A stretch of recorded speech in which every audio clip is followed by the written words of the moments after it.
Hello বন্ধুরা, মোহর ধারাবাহিকের আজকের এপিসোডে আপনাদের সবাইকে স্বাগতম।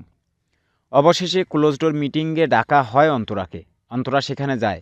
জেঠুমণি অন্তরাকে অফার করে যে অন্তরা যতদিন এই কলেজে পড়াশোনা করবে ততদিন ফ্রিতে পড়াশোনা করবে।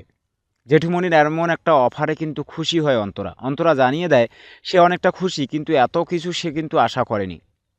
অন্যদিকে ছোটকা কিন্তু হাত জোর করে ক্ষমা চাইতে চায় না অন্তরার কাছে। ছোটকা বলে, আমি কোনো দিনও ক্ষমা চাইতে পারবো না, কেননা আমি সেই অন্যায় করিনি। অভিনয় কিন্তু দারুণ নৈপুণ্যতা দেখায় ছোটকা, এমনভাবে অভিনয় করে যেন সে কিছুই করেনি। অন্যদিকে জেঠুমণি শঙ্খ আর আদিছাড়ও কিন্তু বুঝতে পারে না যে আসলে ছোটু অন্যায়টা করেছে। তারপর যখন আদিছা ছোটকাকে বলে যে ছোটু, তোর সাথে যেভাবে কথা হয়েছে, আমরা তোকে যেভাবে বলতে বলেছি তুই সেভাবে বল। ছোটকা আদি স্যারের কথায় বলে যে ঠিক আছে, আমার কথায় বা কাজে যদি তুমি কোনো দুঃখ পেয়ে থাকো তাহলে আই এম সরি। অন্তরা বলে, এভাবে ক্ষমা চাইলে হবে না। যে কাজটা করেছো, যে অন্যায়টা করেছেন আপনি, সেই কাজের উপর ভিত্তি করে ক্ষমা চাইতে হবে। তাছাড়া এর ডকুমেন্টস কিন্তু লিখিতভাবে দিতে হবে।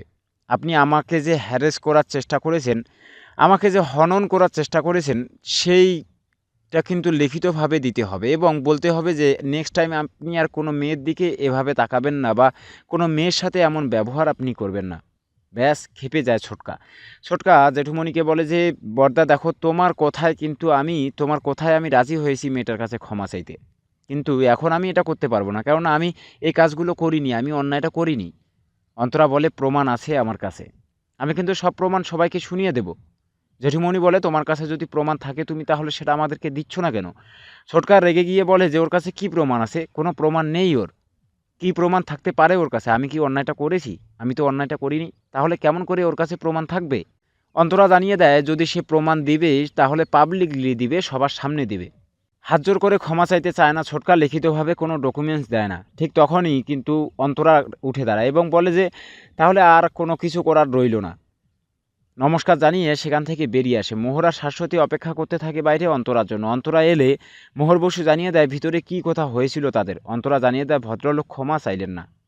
ভদ্রলোক এত বড় একটা অন্যায় করার পরও তার কাছে ক্ষমা চায়নি। মোহর বসু বলে, আর আমাদের কোনো করার বাকি রইল না, আর আমরা কি করব? আর কিচ্ছু করার নেই আমাদের। অন্তরার শেষ ইচ্ছাটা কি জানতে চায় মোহর। মোহর জানিয়ে দেয় যে আসলে তোমার ইচ্ছাটা এখন কি, তুমি কি করতে চাও? অন্তরা বলে, আমার মনে হয় সবার সামনে পাবলিকলি এই ভিডিও ক্লিপ দেখিয়ে ওই ভদ্রলোকের মুখোশ টেনে খুলে ফেলে দেই। সেখানে কিন্তু পর্বটি শেষ হয়। কি হতে যাচ্ছে আগামীকালকের পর্বে? তাহলে কি এবার অন্তরা যে কথাটা বলল সেটাই ঘটবে মোহর ধারাবাহিকে? তাহলে কি এবার অন্তরা সবার সামনে ফোন রেকর্ড শুনিয়ে সেই ছোটকার মুখোশ খুলে দেবে? তাহলে কি বহিষ্কার হবে ছোটকা কলেজ থেকে? কি হচ্ছে আগামীকালকের পর্বে সেটি দেখতে অবশ্যই চোখ রাখবেন স্টার জলসার পর্দায়। আর মোহর ধারাবাহিকের সকল লেটেস্ট আপডেট সবার আগে পেতে সাবস্ক্রাইব করে নিন আমাদের চ্যানেল। সেই সাথে সাথে চ্যানেলটিকে